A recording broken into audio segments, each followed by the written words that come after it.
In this video, we're going to go over all of the resources and assignments that a professor may assign you and how you can access them. The professor here has asked for you to submit a getting to know you video. So you can click on getting to know you and you'll see a page sort of look like this.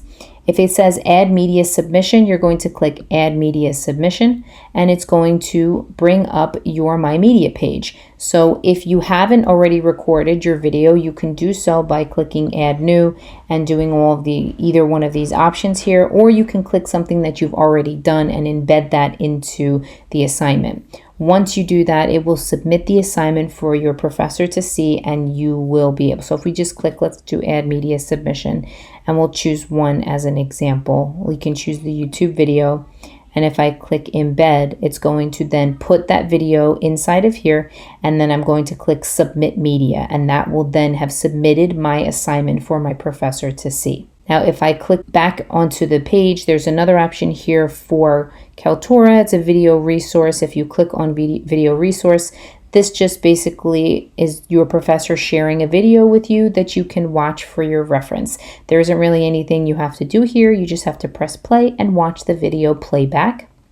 And the same thing goes for the video presentation. This is just another kind of resource that your professor may share with you, where you just have to watch the video back and do whatever they may ask of you to do with it. But to actually view these items, all you need to do is actually click on these. Now, the last thing I want to talk to you about is actually taking a quiz. Now, your professor may use Kaltura to create something called a video quiz. If you click on the quiz here, it will open up your quiz for you and you'll be able to view it and press play.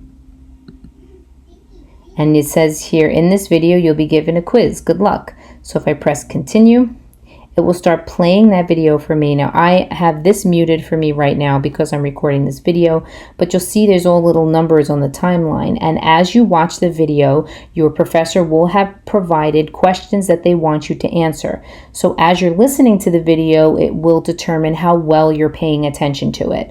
So what is this video about? I'm just going to write Zoom and press select, and then the video will then continue once I have selected an answer. So you can see now there's a number 2. Once it hits the number 2, I'm going to have to answer another question. So there's only one way to log in. So we can say true and press select.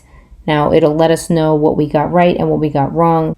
Now, depending on the preferences your professor has put for this quiz, you may be more restricted than others. Sometimes the professor will allow you to see your grade, sometimes they won't. Sometimes they'll allow you to skip ahead, sometimes they won't. So you'll be able to know what they have provided for you when you try to do it once you take the quiz. This quiz is pretty standard. There's not really many restrictions on it, so it's just showing you as it goes. It allows you to go ahead if you wanted to click on the number ahead and see the next question. And this is called a reflection question, where the professor just wants you to know something about this specific part. And you're going to press continue. Make sure you don't, after a reflection question, you press continue in order to get credit for it. You press continue, and then the last option here is number 4, and this is the last question, which is an open-ended question. And it says, do you understand? I can say yes, and then press save. So you'll see this little square box show up once you're finished, and if you click on it, it'll say completed. Take a moment to review your answers. So I can review my answers as a student. I can see by clicking on the numbers what I answered for each question. And we could go through all of the questions that are here. When I'm finished, I can submit my answers, which will then submit my quiz. And in this case, the professor has allowed me to see my grade, so I have my quiz. It will be in my grade book and I can press done. So that is the basics of getting started with Kaltura. Just to recap, what we went over is you learned about My Media, which is your personal repository for all the videos that you're going to make. All of these videos are going to be private until you have decided to publish them. So you'll see these videos are published and this video is private. People can see these in the class that I publish them in, and people cannot see this one because I chose not to do that. In addition to My Media, we also went over how you can edit the settings of your actual recording. So if you click on the pen here, it will take you inside of all the settings of that course, and you can go through them and change whatever you need to change. And we also spoke about the launch editor in case we need to make small changes to our video by cutting and adding different fades here and there. While we were in My Media, we learned how to publish a video to the Moodle course. Now, either you publish it from the editing section, or you can also go to the actual Moodle course itself, and we learned how the media gallery is for that specific class. So if you're in this class and you click on media gallery, all of these videos are associated with this class.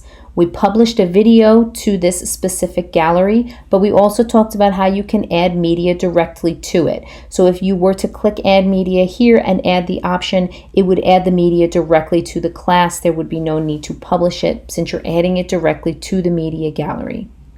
The last thing that we talked about is how to just click and take a look at any of the Kaltura features that your professor has provided for you. So if they decided to use a media assignment, you know how to submit one and how to view any of these options. And lastly, you also know how to take and submit a quiz.